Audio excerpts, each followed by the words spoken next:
Muy buenos días, muy buenas tardes y muy buenas noches. Bienvenidos a otro programa de Pura Virtud, Cine y Literatura. Hoy tenemos un programa verdaderamente especial porque nos acompaña uno de los más importantes pensadores, en mi opinión, que hay en la actualidad en torno a la cuestión de la hispanidad. Un pensador muy interesante porque toca temas desde la historia a la metapolítica, a la filosofía, si es que todos estos términos, en definitiva, cuando se habla de hispanidad, no son más que sinónimos. Es autor de numerosos artículos que invito a leer en distintas publicaciones que en mi opinión son muy prestigiosas y pues como por ejemplo Postmodernia o el Catoblepas, podemos encontrar artículos pues desde más académicos a más divulgativos en torno a pensadores bastante variopintos, pero que en torno a la figura de José Alsina Caldés cobran sentido y se imbrican muy bien los unos con los otros, y es lo que vamos a tratar de demostrar en este programa, haciendo una panorámica desde García Morente y Maeztu hasta Alexander Dugin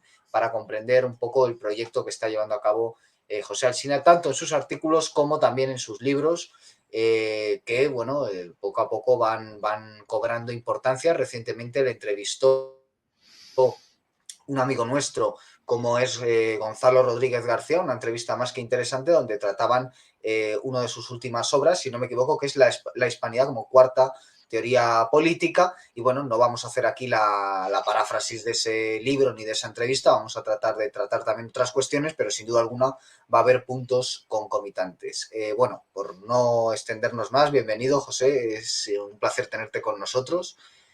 Bueno, pues nada, muchas gracias por invitarme. Bueno, el placer es mío, ¿no? Tienes un libro, un artículo, perdón, estupendo en torno a los dos grandes pensadores que en el siglo XX dedicaron obras a la hispanidad, que es Manuel García Morente con Idea de la Hispanidad y Rafael Miró de Maeztu con un libro que quizás sea más conocido, que es En defensa de la hispanidad. Lo único que tú comentas en el artículo algo que también me ocurría a mí, que es que me interesa casi más el libro de García Morente que el de Maeztu, sin que eso suponga desdeñar ni mucho menos el de Maeztu, pero es cierto que el de García Morente se conoce menos y sin embargo, pues puede que hasta tenga mayor injundia, ¿no? Bueno, ¿qué nos puedes contar un poco de ese artículo y de la labor que haces a la hora de glosar y de tratar de actualizar a estos dos enormes pensadores de la hispanidad? Bueno, este artículo nació de una conferencia que pronuncié en un acto organizado por Somatemps, precisamente un 11 de octubre, ¿no? Aquí en Barcelona, el día anterior al 12 de octubre, ¿no? Bueno, la conferencia tenía como título Pedagogía de la Hispanidad, que empezaba hablando un poco de la historia de la fiesta del 12 de octubre, ¿no? Y pero luego se extendía hacia estos dos autores. Bueno, es cierto. A ver, yo creo, bueno, yo aparte tengo un libro sobre Maeztu que se llama Ramiro de Maeztu, del regeneracionismo a la contrarrevolución, ¿no? De hecho, claro, Defensa de la Hispanidad es un conjunto de artículos publicados en Razón Española. Bueno, quizá hay un libro de Maeztu que quizás es más importante, ¿no? Que es La crisis del humanismo, que yo recomendaría, un libro muy, muy interesante, aunque este libro no es un libro que hable exactamente de la hispanidad, sino que lo que dice en este libro se podría aplicar, de hecho, a cualquier estado, cualquier nación del mundo occidental, ¿no? Porque trata sobre otro tipo de cuestiones. Es cierto que el libro de Morente es un libro más sistemático, ¿no? Pero bueno, creo que los dos forman un conjunto muy interesante, ¿no? Y que yo recomendaría a cualquiera que se interesara por estos temas. Hace poco me entrevistaron en un canal sobre, un poco antes del 12 de octubre, ¿no? Sobre el tema de la hispanidad y sobre el tema del 12 de octubre. Y entonces yo, bueno, lo que dije fue que la mayoría de las naciones, Francia, Alemania, en Italia, ¿no? Tienen una fiesta nacional, ¿no? Y normalmente en esta fiesta nacional lo que se conmemora es el nacimiento de esta nación como nación moderna. Bueno, en el caso de Francia habría que matizarlo, porque lo que conmemoran es la toma de la Bastilla, ¿no? Claro, Francia ya existía antes como monarquía. Pero el caso de España es diferente, porque, a ver, podríamos haber escogido el 2 de mayo, ¿no? Pero claro, el 12 de octubre no es el nacimiento de España, España ya existía. El 12 de octubre es el nacimiento de un imperio. Y aunque, bueno, la palabra imperio hoy día tiene muy mala prensa, pero es así, es decir, y entonces, claro, lo que conmemora Esta fecha es este momento en que ya, como dice García Morente, por cierto, en su libro, cuando ya se ha culminado la reconquista, ¿no? Pero este espíritu de conquista y de misión, ¿no? Pues, bueno, desborda el ámbito puramente peninsular y empieza a extenderse, y se extiende, bueno, en cierto modo también por África, ¿no? Y también, en cierto modo, también por Europa, pero sobre todo por Hispanoamérica. Es decir, la gran diferencia entre nuestra fiesta que llamamos nacional, pero de hecho debería llamarse fiesta imperial, aunque bueno, la palabra suena así como muy rimbombante, ¿no? Pero el hecho es que lo que marca es el inicio de un imperio. Pero un imperio muy diferente de otros imperios. Yo creo que, bueno, si históricamente algo se puede parecer a este imperio hispánico que nace el 12 de octubre, fue precisamente el imperio romano, ¿no? Porque ha habido otros imperios, pero de otro tipo, ¿no? Como el imperio británico, como el imperio holandés, que fueron imperios depredadores, es decir, imperios que iban donde iban, generaban colonias, ¿no? Extractivas, ¿no? Iban allá a buscar la riqueza, se las llevaban, y en ningún momento se les ocurrió incorporar a los nativos del lugar a su comunidad política. En cambio, el imperio hispánico es totalmente distinto. Lo que hace es incorporar, ¿no? Y no valía a extraer. Es cierto que se extrae, claro que se extrae, sí, hay oro que viene, pero la mayor parte del oro, de hecho, se reinvirtió allí, ¿no? Pero ahí lo que se hizo fue crear nuevas sociedades que nacen, no nuevas comunidades, ¿no? Que nacen de la fusión entre los españoles y los nativos, ¿no? Me hace mucha gracia cuando hablan del genocidio. Oiga, cuando uno va a un sitio y quiere hacer un genocidio, no, lo que primero que hace es no mezclarse con la población y desde luego no casarse con las mujeres de allí, ¿no? Y dar el apellido a los hijos. Y la verdad es que Hispanoamérica está lleno de gente que tienen rasgos muy propios de los indígenas, de los indios, ¿no? Llámales como quieras, indios, indígenas, pero con apellido español, ¿no? Cosa que evidentemente no ocurre en Norteamérica, ¿no? Porque allí estuvo el imperio depredador inglés y lo que hizo fue exterminar a los nativos. Aquí sí que hubo un genocidio real, ¿no? Entonces, bueno, pues yo creo que en este sentido es interesante el 12 de octubre. Bueno, Maeztu dice cosas muy, muy interesantes en su defensa de la hispanidad, ¿no? Una de ellas es que Maeztu, de hecho, bueno, desarrolla en cierto modo, aunque no del todo muy completo, pero desarrolla una cierta teoría del Estado. Es decir, si en la crisis del humanismo nos da un modelo de una sociedad organizada por corporaciones en las cuales prácticamente no se habla del Estado, como si el Estado no existiera, ¿no? Pero yo creo que en la defensa de la España dice una cosa muy importante. Dice que lo único que justifica la existencia de un Estado es este proyecto misional católico imperial. Bueno, la palabra imperial no la dice, pero es implícita, ¿no? Lo cual ya, de cierto modo, da una teoría del Estado. Y Morente, lo muy interesante en su libro es que marca, ¿no?, una serie de etapas históricas, ¿no?, de la historia de España, ¿no?, una filosofía de la historia de España, ¿no? En primer lugar, hay una cosa que creo que es muy importante, ¿no? Dices que, claro, las naciones, la nación histórica española no es eterna. Si fuera eterna no habría problema, no habría peligro de que desapareciera, ¿no? Pero nace en un momento dado, hay una etapa de preparación, que es la Hispania romana, ¿no? Antes de los romanos, la península ibérica es un conglomerado de tribus que están en una situación prepolítica, ¿no? Los romanos lo que hacen es unificar, darle un nombre, Hispania, que es el nombre que viene de los romanos, ¿no?, y una lengua común, que es el latín, del cual derivan, bueno, con excepción del vasco, todas las lenguas que se hablan en España y en Portugal derivan del latín, ¿no? Luego viene una etapa, después de esta etapa de preparación, ¿no?, viene esta etapa fundamental, creo yo, que es la etapa de generación, ¿no?, que es la etapa de la reconquista. Bueno, sobre esto hay polémicas, ¿no? Hay gente que dice que el nacimiento histórico de España hay que buscarlo en el Concilio de Toledo. Es verdad que en el Concilio de Toledo hay cosas muy importantes, ¿no? La unidad católica, pero yo creo que faltan cosas, ¿no? Que faltan cosas. Todavía en la monarquía visigótica, Y en todavía. Covadonga, perdón. También hay quien dice que nace en Exactamente. Covadonga, ¿no? O sea, Bueno, ahora yo creo que hacía yo más bien, referencia a Gonzalo Rodríguez, que dice sí, que en el Concilio de Toledo, y luego está Carlos X Blanco, que dice que en Covadonga. exactamente. Bueno, evidentemente en el Concilio de Toledo se marcan pasos importantes, ¿no? Pero yo creo que hay un dato muy importante, y es que en la monarquía visigótica, San Isidoro de Sevilla habla de las dos naciones, nación en el sentido no político, ¿no? Pero las dos, dice, en el reino hay dos naciones, ¿no? Los hispanoromanos y los visigodos, ¿no? Y a partir de Covadonga, precisamente, esto desaparece. O sea, en Covadonga hay cántabros, astures, hispanoromanos, visigodos, pero ya todo esto desaparece, aparece una nueva identidad, ¿no? Los cristianos hispanos, ¿no?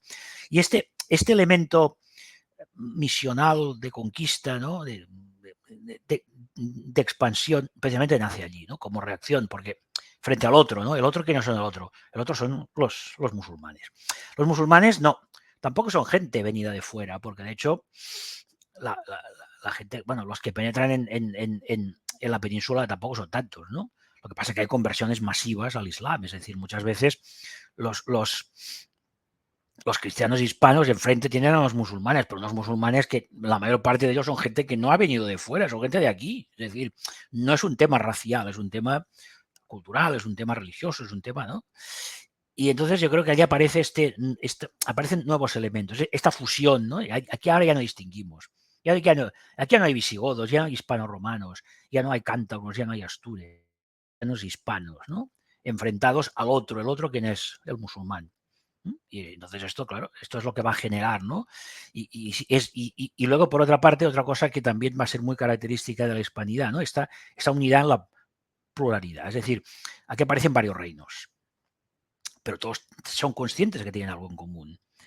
Porque no solo se distinguen de el musulmán que está enfrente, sino de los francos, que bueno, sí, los francos son aliados, son cristianos como ellos, pero está muy claro que los francos son francos, ¿no? Y los cristianos hispanos son cristianos hispanos. Es decir, hay una cierta conciencia que a pesar de que existen diversos reinos, pero que hay algo en común, ¿no? Y luego ya viene el momento del culmen, creo yo, que es cuando los reyes católicos unifican, federan, porque de hecho es una federación, pero en un sentido tradicional de la palabra federación, no en el sentido moderno, ¿no? Federan Aragón y federan Castilla. Y bueno, Aragón ya era una federación, porque la corona de Aragón comprendía 3 reinos, ¿no? El de Aragón, el de Valencia y el de Mallorca, ¿no? Y ya se produce esta federación. Y luego, bueno, culminan la reconquista con Granada, y es curioso porque luego también conquistan Navarra. Navarra tiene unos reyes medio franceses, ¿no? Pero respetan su estatus de reino. Es decir, los reyes católicos crean un modelo muy original, que es el que va, bueno, o sea, realmente es un modelo imperial, ¿no? Porque hay una unidad, realmente hay una unidad, pero dentro de esta unidad se respeta la diversidad de reinos, de cortes, ¿no? Bueno, de leyes, hay leyes que pueden ser distintas, ¿no? En un reino que en otro, pero luego hay elementos de unificación. Bueno, el más importante, evidentemente, es el de tipo, llamamos, ideológico religioso, ¿no? Que es el catolicismo como doctrina, ¿no? No solo como religión, como antropología, como sociología, ¿no? Que unifica realmente, culturalmente, de forma civilizacional, ¿no? A todo este conjunto, este conglomerado de reinos, ¿no? Pero que se unifican bajo esta idea. Y esto yo creo que Morente lo explica muy bien, ¿no? Y luego, bueno, Maestro también dice una cosa que es muy importante, ¿no? Esto lo dice en la defensa de la hispanidad, y es que la hispanidad no distingue de raza, ¿no? Es decir, el imperio hispánico, como todo imperio, porque un imperio realmente, en el momento que unifica pueblos diversos, fue multirracial. Lo que no fue es multicultural, que no es lo mismo, es decir, no era multicultural, allí no había muchas, ya había una única cultura, pero allí se habían razas distintas, había blancos, había indios, había mestizos, había negros, ¿no? Porque gente que había venido, bueno, gente que sale de la esclavitud. Es curioso porque creo que, ahora no recuerdo en qué universidad es, en el año 1500 y pico, hay un catedrático de latín que es un hombre negro. Es un esclavo liberado que ha estudiado y llega a ser catedrático de latín. Es curioso porque en Estados Unidos el primer alumno negro que se admite en las universidades creo que es en los años 60 del siglo XX, ¿no? Y en el 1500 hay un catedrático de latín en una universidad española, no sé si es la de Alcalá o la de Sevilla, que es un hombre negro. Lo que demuestra, bueno, que estas acusaciones absurdas de racismo, ¿no? Por ejemplo, la expulsión de los judíos no tiene nada que ver con la raza, tiene que ver con la religión. Pero claro, si la religión católica es el elemento cohesionador de esta sociedad, no se puede admitir en su seno comunidades que no sean, que sean de otra religión. Es decir, entonces esto tiene una lógica, pero no tiene nada que ver con la raza, ¿no? Porque los que se convierten se pueden quedar. Es decir, no tiene nada que ver, nadie habla de una raza judía, hablan de una religión, que no es lo mismo, ¿no? Es decir, la hispanidad no es racista. El racismo es una cosa del norte, el racismo es una cosa de los anglosajones, el racismo es una cosa de los protestantes. estas acusaciones absurdas Eso de además genocidio. es interesante porque los dos pensadores de los que estamos hablando hasta el momento, que son García Morente y Maeztu, eh, Ujú. tienen unos inicios, en principio, bastante alejados de la deriva posterior y digamos que hay un punto de inflexión biográfico en ambos casos, que es la entrada en contacto con el catolicismo, porque es lo que García Morente llamaba el hecho misterioso, creo que lo llamaba, puede ser. Sí, sí, bueno, es muy interesante. A Es ver, en el cuando él caso de está Maeztu, escuchando en la radio, Morente está escuchando en la radio una música que entra, ¿no? Y entonces eso le cautiva, y en el caso de Maeztu es en Inglaterra, en Inglaterra, exactamente. entrando en una iglesia, ¿verdad? Y entonces García Morente, que era una especie de kantiano positivista, se convierte, y en el caso de Maeztu, que era casi un revolucionario darwinista, tres cuartos de lo mismo, ambos se convierten un poco por esa idea de lo Sí, sí. universal. Ellos no se dan cuenta de que el catolicismo tiene un proyecto universal de civilización que no tienen ningún otro tipo ni de ideología moderna ni de... No sé si nos Sí, sí, puedes bueno, ampliar. el caso de Maeztu es, además es muy curioso, ¿no? Porque realmente se convierte al catolicismo en Inglaterra. Es curioso, ¿no? Bueno, entre otras cosas, bueno, a ver, él formalmente nunca había dejado de ser católico, un hombre que estaba bautizado y tal, pero bueno, sus ideas eran más bien, bueno, era un regeneracionista, un poco un darwinismo social. Bueno, siempre había un elemento patriótico, nunca siempre estaba, pero de otra forma. Entonces se va a Inglaterra y allí precisamente ahí entra en contacto con un conjunto de intelectuales, Chesterton, Hilary Benyock, ¿no? Hulme, y en fin, y es allí donde, bueno, y luego también en el contacto con el socialismo guildista, ¿no? Que le aleja del socialismo burocrático, ¿no? Y que le lleva esta idea de las corporaciones, precisamente allí. Y bueno, Morente todavía es más, porque Morente llegó a ordenarse sacerdote, y Morente era un hombre, bueno, que había sido discípulo de Ortega y Gasset, era un hombre que era más bien próximo al neocantismo, ¿no? Y bueno, creo que es a lo largo de la Guerra Civil, ¿no? Pero bueno, lo suyo todavía es más fuerte, porque Morente se ordena sacerdote siendo ya una persona ya de una cierta edad. Sí, sí, los dos confluyen aquí, ¿no? Y bueno, yo siempre he dicho, de todas maneras, que o sea, Defensa de la Hispanidad de Maeztu es un libro muy interesante, ¿no? Pero yo creo que el libro que tiene un calado teórico más importante es La crisis del humanismo. La crisis del humanismo es un libro de un gran calado teórico, porque además dice cosas muy, muy fuertes, ¿no? Es decir, empieza con una reivindicación de la Edad Media, o sea, dice claramente, ¿no? Dice, es que la Edad Media se tenía muy claro dos cosas, ¿no? Dice, el mundo es un valle de lágrimas y el ser humano, y yo pecador. Dice, pero no lo decían porque les gustase, sino por una aceptación de la realidad. Es decir, Maestro en el fondo es un realista. Y luego también dice otra cosa muy, muy interesante desde el punto de vista filosófico en la crisis del humanismo. Dice, existen los seres humanos y existen las cosas. Y las cosas, hay cosas materiales y hay cosas espirituales. Es decir, un rechazo absoluto, ¿no? Al idealismo de la modernidad, este idealismo de Descartes, de Kant, según el cual la realidad exterior prácticamente no existe, ¿no? Que el pensamiento el que conforma. No, el maestro dice, no, las cosas existen de verdad. Lo que pasa es que dice, existen cosas materiales y cosas espirituales, pero estas cosas espirituales que, bueno, se parecen un poco a las ideas platónicas, ¿no? Pero existen realmente, es decir, existen independientemente de que nosotros las percibamos o no. Es decir, aunque los seres humanos desapareciéramos, estas cosas seguirían existiendo. Pienso que allí hay una formulación filosófica muy interesante. Lo que quizá le falta es una teoría del Estado, ¿no? Porque él, bueno, habla de una sociedad formada a base de grandes corporaciones, pero lo que se olvida, es decir, bueno, pero en la cúspide de estas corporaciones, ¿qué debe haber? Ni siquiera está muy claro en aquel momento todavía si es monárquico, porque cuando habla de los derechos subjetivos, ¿no? Bueno, parece que esté criticando, sin decirlo, el hecho de la monarquía hereditaria, ¿no? En cambio, en la defensa de la hispanidad sí que ya se prefigura, aunque no de forma muy clara, ¿no?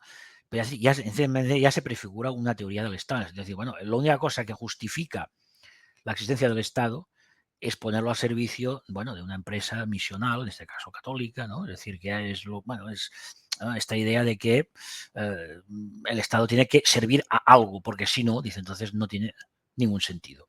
Yo creo que entre el equilibrio de estas dos obras. Y luego hay otra obra muy interesante que es Don Quijote, Don Juan y la Celestina. Entonces, él, claro, él lo que intenta es elaborar lo que llama los los mitos católicos, ¿no? O sea, él está convencido de que, en esto es un poco soreliano, ¿no? De que, bueno, de que en la sociedad hace falta mitos, ¿no? Entonces, pues estos mitos, ¿dónde los busca? Los busca pues en la literatura tradicional española.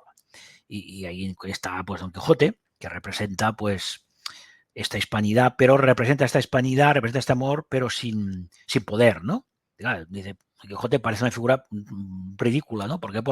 Porque sale al combate pues con armas anticuadas, ¿no? Don Juan representa el poder, ¿no? Y bueno, y yo creo que en la valoración de la Celestina, creo que Maeztu se equivoca, ¿no? Dice, y la Celestina representa el saber, ¿no? Y entonces, claro, el mensaje que transmite, ¿no? Es decir, bueno, y de aquí viene un poco esta idea regeneracionista que hay en Maeztu, ¿no? Dice, el amor que representa Don Quijote tiene que armarse con el poder y con el saber, dice, porque si este amor se arma con el poder y con el saber, ya dejará de ser una figura cómica, será una figura que ya empezará a dar respeto y a dar miedo, ¿no? Y eso es un poco, ¿no? Es decir, es un poco esta especie de engranaje metapolítico, ¿no? Que quiere añadir a su idea del Estado.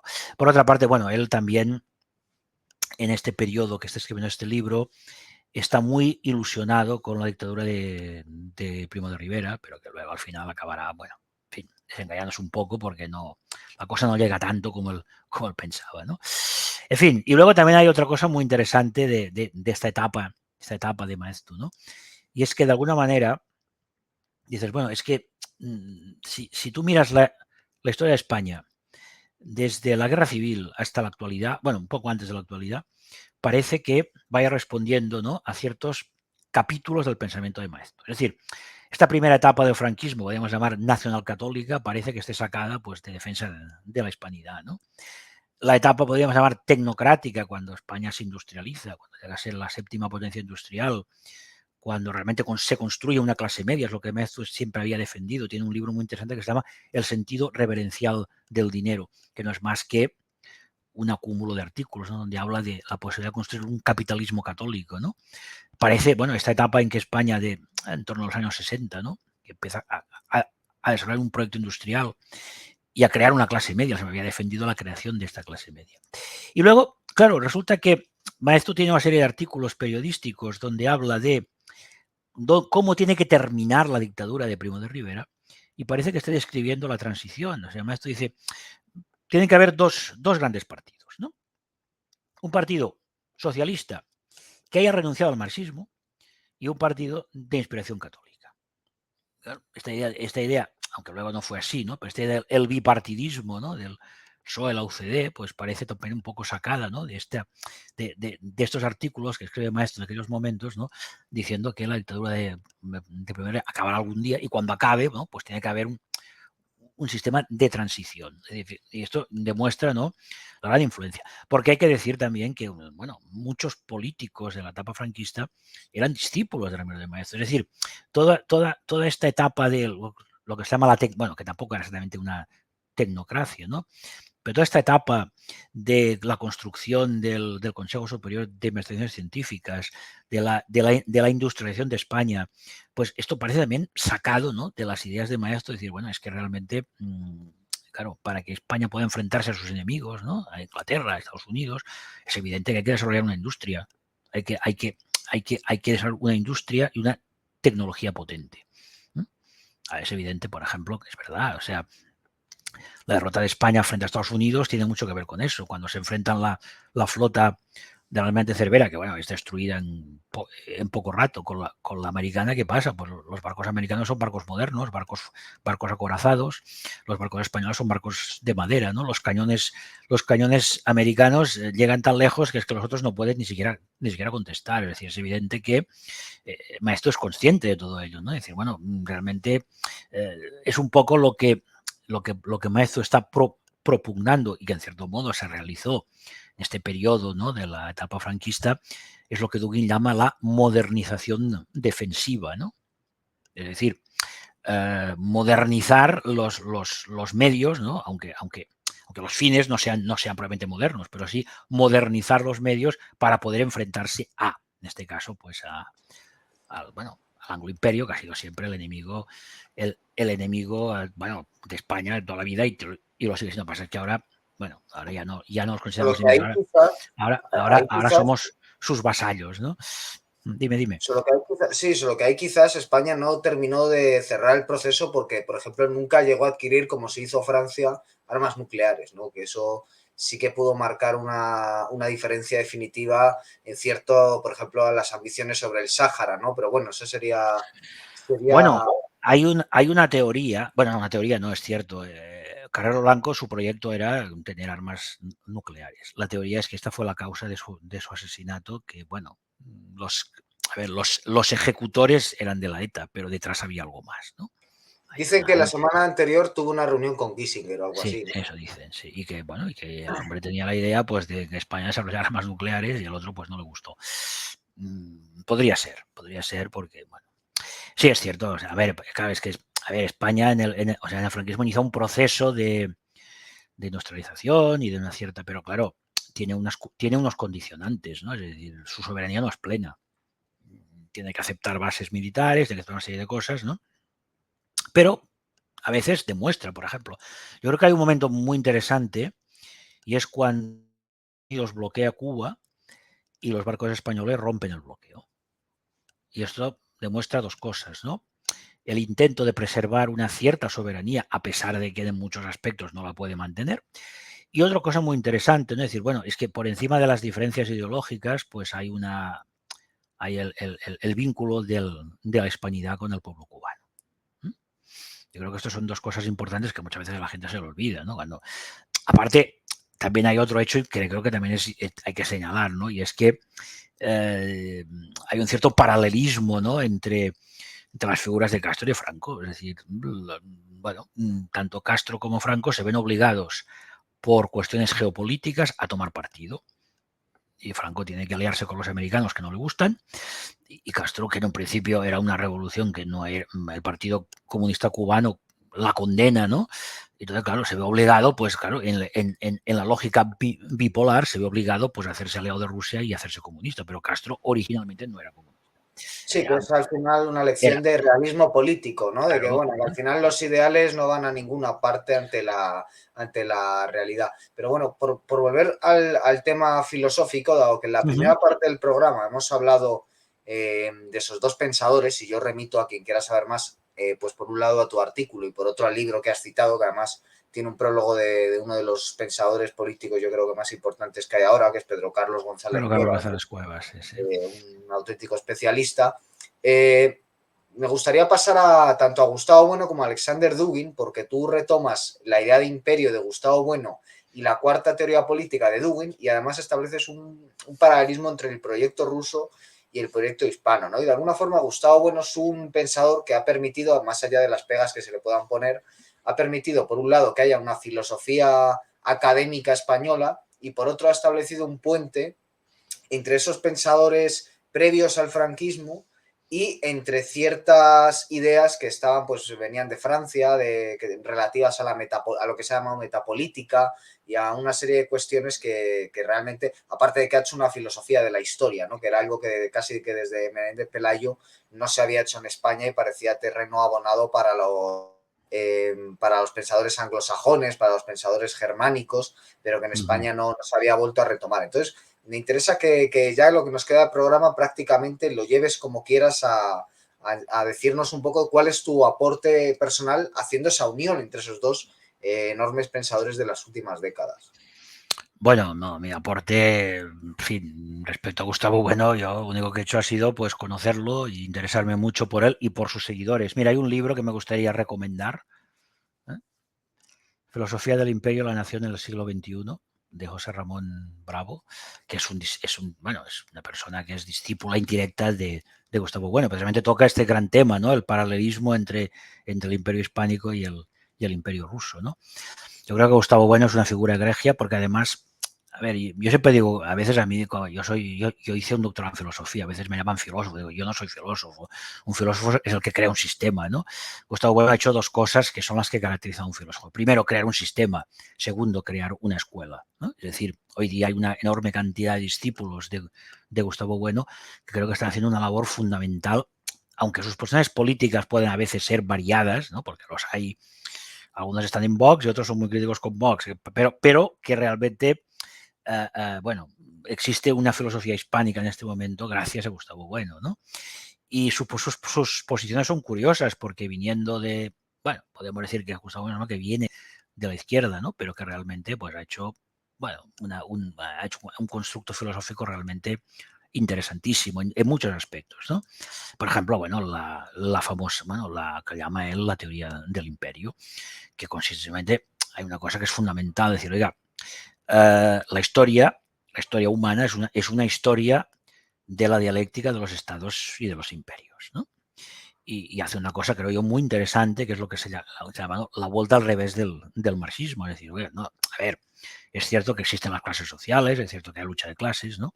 Pero lo fundamental en la historia no ha sido la lucha de clases, ha sido la lucha de los estados y de los imperios.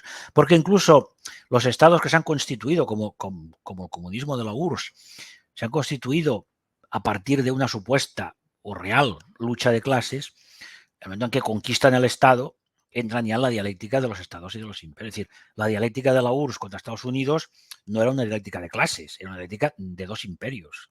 Y además la URSS fue realmente un imperio, porque no era solamente un imperio en el sentido de extenderse, sino que además era un imperio que servía a una idea. Idea que, bueno, yo personalmente no estoy de acuerdo con la idea, pero la idea estaba allí. Y esta idea, pues realmente, esto ha sido muy importante, ¿no? Entonces, bueno, yo creo que la aportación es fundamental. Hoy día hay varios pensadores, autores, escritores, youtubers que son discípulos de Gustavo Bueno y realmente creo que la labor es interesantísima y fundamental. Bueno, el caso de Alexander Dugin es muy diferente.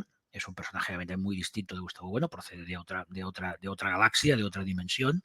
Pero yo creo que hay, bueno, también, lo que pasa es que en Dugin hay que distinguir siempre las cosas que dice como ruso, como la teoría del eurasianismo, ¿no?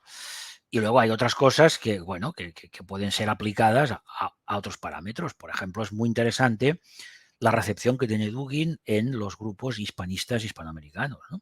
Esto es un detalle muy interesante, grupos peronistas, el crisolismo peruano de Lira, etcétera, ¿no? Es decir, ahí hay una recepción muy, muy interesante.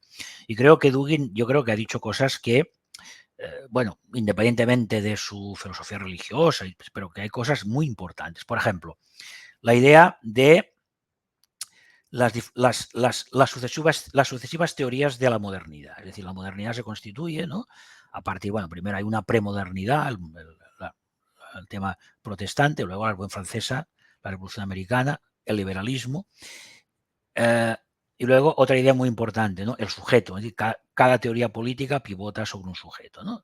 Aparece, pues, la Ilustración, el liberalismo, cuyo sujeto es el individuo, ¿no? Bueno, luego aparece, bueno, toda la gama de socialismos marxistas, ¿no?, cuyo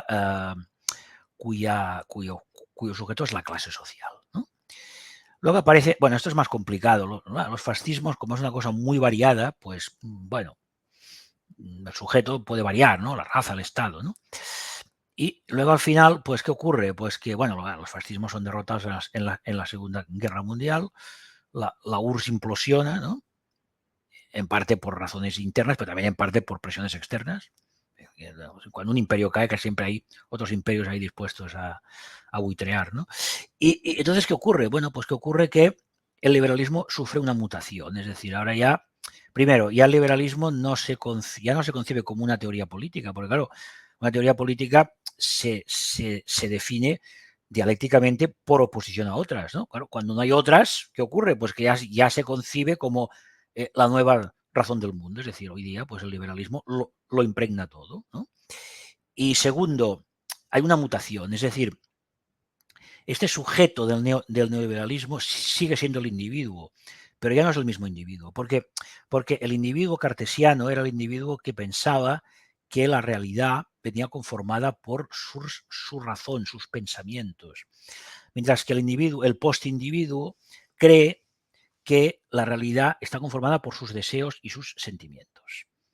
Y ese es este individuo, bueno, que es un producto de muchas cosas, ¿no? De la propia publicidad, de, bueno, en fin, ¿no? Entonces, individuo que ya no piensa, que siente, ¿no? Que se ofende, ¿no? Que ya no, que moraliza, ¿no? Es decir, cuando alguien no piensa como él es un malvado, ¿no? Ya no hay argumentos racionales, hay argumentos morales, ¿no? Es decir, usted es un fascista, usted no tiene derecho a hablar, usted tiene que ir al gueto, ¿no? O sea, ya no, el fascismo es todo aquel que lleva la contraria al pensamiento único. Claro, al fascismo no se le discute, se le combate, es decir, bueno, ya no hay que discutir, ya no hay razonamientos, ¿no? Y esto es el panorama actual.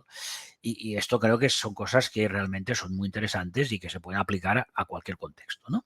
Y luego otra cosa muy interesante, ¿no? Es bueno, entonces, lo que él llama la cuarta teoría política, que es una cosa que está en construcción, sería, pues, bueno, una teoría política que negara radicalmente la modernidad.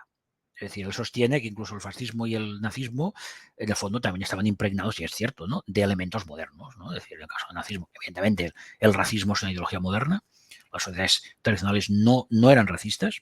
Podrían haber jerarquizaciones de otro tipo, como el caso que hemos dicho, o casos de persecuciones religiosas, pero no por razón racial. Es decir, la persecución de judíos en España, que no se han convertido, no tiene nada que ver con la persecución de judíos en Alemania, porque aquí era por un tema de religión. En cambio, otro un tema de raza, que además es muy discutible que realmente exista eso que se llaman raza judía, porque bueno, los judíos, en fin. Entonces, esta negación radical de la modernidad, ¿no?, y la construcción de una nueva teoría política que busque fundamentos premodernos y los traiga a la actualidad, ¿no? Y muy interesante también la definición del sujeto. Y esto nos lleva a otro tema muy interesante, que es el tema de Martin Heidegger. Es decir, Dugin dice que el sujeto de esta nueva teoría política debe ser el ser humano entendido como Dasein. Y aquí, bueno, esto nos da, pues, un juego enorme y tremendo, ¿no? Porque, bueno, yo el último libro que he publicado previamente va de eso, es decir, se llama Para comprender a Heidegger. Es un librito pequeño y que intenta, pues, explicar dentro de lo posible, porque Heidegger no es un filósofo fácil, ¿no? Intenta explicarlo dentro de lo posible, bueno, cuál es esta idea de Heidegger y cómo esta idea de Heidegger se puede conectar, ¿no?, con la identidad, con el enraizamiento en una tierra, el tema de la muerte, en fin, todos estos aspectos, ¿no? Y esto, pues, que también creo que es una aportación muy, muy interesante de Dugin, ¿no? Decir, no, es que este sujeto de esta nueva teoría política que queremos generar, que es una cosa que está en proceso de generación, que no está todavía elaborada, ¿no? Esto precisamente, su sujeto es el Dasein. Y es muy útil porque, claro, yo últimamente observo una cosa muy curiosa en ambientes así derechoido-liberales y tal, ¿no? Y es esta obsesión por ver comunistas en todas partes, ¿no? Y claro, yo creo que hay un elemento fundamental. Dices, oye, si usted quiere saber si una ideología, un partido, un personaje realmente es comunista o es marxista, pues vamos a ver de qué está hablando, ¿no? Si habla de clases sociales, sí. Si no habla de clases sociales, no lo es. Es decir, hay esta tendencia a decir, es que Podemos, ya no, para mí Podemos no es un partido absolutamente ni marxista, ni es un populismo barato de escasa, bueno, de un nivel intelectual bajísimo, ¿no? Y que, bueno, en un momento hablan de clase social, hablan de la gente. La gente no quiere decir nada, ¿no? Bueno, un partido que acepta tener una ministra de la Agenda 2030, que es la Agenda 2030 es el turbocapitalismo químicamente puro, ¿no? Claro, esto de marxista no tiene nada, o sea, es progre, pero no es marxista, ¿no? Un partido que acepta y que colabora con los separatistas que quieren romper España, nada, porque otra cosa no será, pero desde luego en cualquier estado comunista lo menos que se permite sería la secesión, ¿no? Yo además me remito a una frase que a mí siempre me había chocado mucho, pero ahora lo entiendo, ¿no? Aquella frase de Calvo Sotelo, dice, preferimos una España roja que una España rota. Pues claro, ¿no? Porque una España roja, suponiendo que en la guerra civil hubieran ganado el bando republicano, que es verdad que al final de la guerra estaba ya muy controlada por el Partido Comunista, precisamente el Partido Comunista hubiera sido la garantía de que España no se hubiera fraccionado. Porque es verdad, es cierto. Y claro, una España roja puede dejar de ser roja, pero una España rota en 1000 pedazos ya es mucho más difícil volver a recomponerla, ¿no? Entonces, estos son a veces, creo que son elementos interesantes, ¿no? Porque aquí nos encontramos entre entre el antifascismo cutre de la izquierda, que ve fascistas en todas partes, y el anticomunismo cutre de ciertos sectores de la derecha, del PP, incluso de ciertos sectores de Vox, no todos, pero muchos también los hay, ¿no? Que ahí, bueno, ven comunistas en todas partes, ¿no? Y digo, pero es que usted me está hablando de dos cosas que ya no existen, o sea, está hablando de fantasmas, ¿no? Porque, bueno, si hablar de izquierda y derecha ya es hablar de fantasmas, bueno, es que actualmente hablar de comunismo y de fascismo también es hablar de unos fantasmas inexistentes, ¿no? Que únicamente sirven para mantener la pirueta del establishment actual, ¿no? Es decir, oiga, vamos a seguir hablando de fascistas y de comunistas para no hablar de lo que realmente está pasando, ¿no? Porque lo que está pasando, por ejemplo, lo que está pasando actualmente en Ucrania, en Rusia, en Europa, no tiene nada que ver con el fascismo ni con el comunismo. Por mucho que estos del batallón Azov lleven insignias nazis y por mucho que a veces los batallones comunistas sacan la bandera roja, es cierto, pero para un ruso la bandera roja no significa lo mismo que aquí. Para un ruso la bandera roja significa la nostalgia de una época en que eran un imperio. No tiene nada que ver con lo que aquí entendemos por sacar la bandera roja. Y bueno, en cuanto a los otros, bueno, no es más que una parafernalia, o sea, una gente que está al servicio de la OTAN y Estados Unidos, pues evidentemente de nazis no tienen nada, esto es lógico, ¿no? Es decir, estos son fantasmas, bueno, eso es lo que dijo Marx, ¿no? Que a veces la historia se repite, pero la segunda vez que se repite como comedia, ¿no? Como parodia. Pues aquí estamos viendo lo mismo, ¿no? Estamos viendo una parodia que a veces impide ver lo que hay realmente detrás.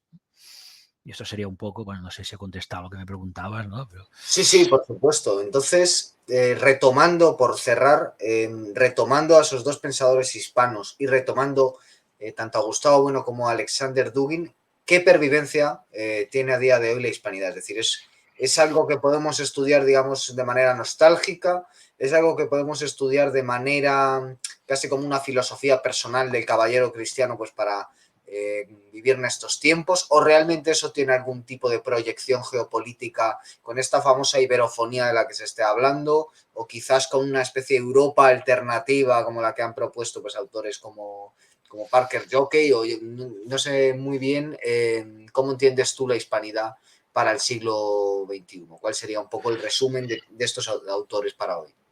Bueno, la hispanidad sería lo que queda, el residuo cultural que queda de lo que fue un imperio. O sea, todas las grandes civilizaciones han sido creadas por un imperio. El imperio puede desaparecer y la civilización queda. Y esto nos queda. Ahora bien, es una civilización con graves problemas, ¿no? Porque ya desde sus inicios, ¿no? Desde el momento en que Hispanoamérica, el gran problema de Hispanoamérica no fue tanto romper con España, sino que fue desmembrarse, ¿no? Es decir, si Hispanoamérica hubiera roto con España, pero hubiera sido una gran fuerza continental, hoy día seguiría siendo un imperio. Lo que pasa es que, bueno, claro, ya se ocuparon los ingleses, pues, y la masonería inglesa, y bueno, en fin, todo de fraccionarlos y de enfrentarlos unos con otros, ¿no? A ver, el proyecto, a ver, podría ser, es decir, hay una posibilidad geopolítica. Pasa que para que esto ocurriera tendrían que pasar muchas cosas, ¿no? España tendría que cambiar mucho. Y bueno, la verdad es que hay más hispanistas en Hispanoamérica que en España, hay que reconocerlo, ¿no? Hay grupos que están orientados en este sentido, ¿no? Es decir, rechazando todas estas tonterías del indigenismo, ¿no? Es decir, por un lado, el vínculo no solo un vínculo sentimental, es un vínculo cultural, un vínculo idiomático, ¿no? No olvidemos una cosa, el español yo creo que es la segunda lengua más hablada del mundo, es decir, hay una potencia tremenda en este sentido, lo que pasa es que no la sabemos Y la aprovechar. más hablada de Estados Unidos, además. Y además hablada de Estados Unidos, ¿no? Es curioso porque parece ser que China está promocionando el español como una manera de combatir la anglofonía, ¿no? La paradoja es que, claro, luego resulta que aquí en España pues hay lugares de España, como en Cataluña, donde bueno, no es que se persiga el español, pero casi, ¿no? Se le margina, ¿no? Y que se multa a comerciantes por rotular el español. En fin, pero sí que o sea, hay un potencial. Lo que pasa es que este potencial, claro, está en función de muchas cosas, ¿no? Pero creo que a ver, si España algún día recuperara una cierta soberanía y fuera capaz, ¿no? Pues sus grandes ejes en fin, de encontrarse con el mundo serían por una parte Hispanoamérica y por otra parte, sobre todo la Europa del Sur, ¿no? Esta Europa que nos llaman los pigs, ¿no? Los cerdos, ¿no? Los amigos de la Unión Europea que nos quieren tanto, es decir, lo que es Portugal, lo que es España, lo que es Italia, lo que es Grecia, ¿no? países curiosamente, menos Grecia, que es ortodoxa, los demás son países de tradición católica, ¿no? Culturalmente me refiero, no es cuestión, porque yo creo que las religiones, aparte de su elemento trascendental, tienen sobre todo un elemento cultural fundamental, ¿no? No es, y esto es lo que dice, volviendo a Gustavo Bueno, ¿no? Dijo que le dice, yo soy ateo, pero soy católico, ¿no?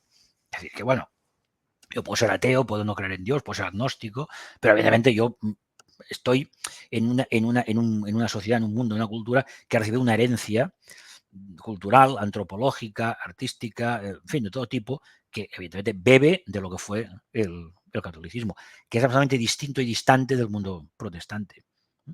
Bueno, por eso, claro, dices, bueno, Europa, claro, Europa, es verdad que existió Europa. Europa existió en la Edad Media, la Europa cristiana, la Europa del imperio, la Europa aunque fuera un imperio nominal, pero estaba allí la figura, aunque fuera una figura cultural del emperador, del papa, ¿no?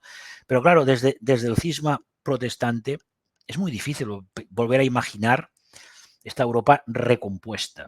¿Por qué? Porque hay una línea de separación que marca dos culturas que son muy distintas.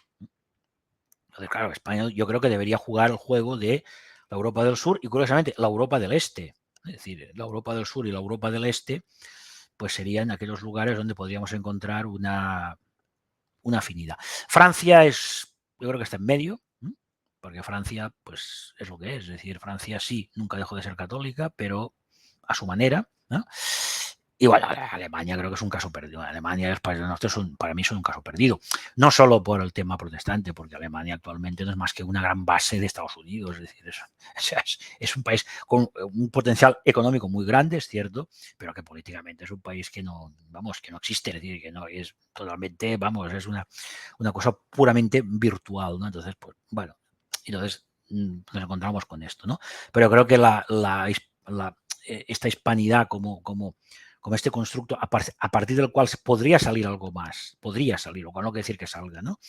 Y bueno, y algunos hablan de la iberofonía, que también incorporaría Portugal, y sería importante porque fíjate que Hispanoamérica, precisamente los dominios portugueses, que eran Brasil, fueron los que no se fraccionaron, y por eso Brasil hoy día es una potencia importante. El hecho de que Brasil sea una potencia importante, sea un BRIC, nos da una idea de lo que podría haber sido Hispanoamérica si no se hubiera fraccionado en 10.000 pequeños estados enfrentados unos con otros, ¿no? Y eso es un poco lo que tenemos. Pues José Alsina Calvés, ha sido, bueno, hemos hablado antes fuera de cámara de 45 minutos casi clavados y hemos tocado todos los temas y ha sido interesantísimo. Desde luego, para toda la labor de profundización que estás haciendo, por supuesto que esto no son más que apuntes, que para el que quiera seguir investigando, ahí tiene tus artículos, tus libros, tus conferencias para poder hacerlo.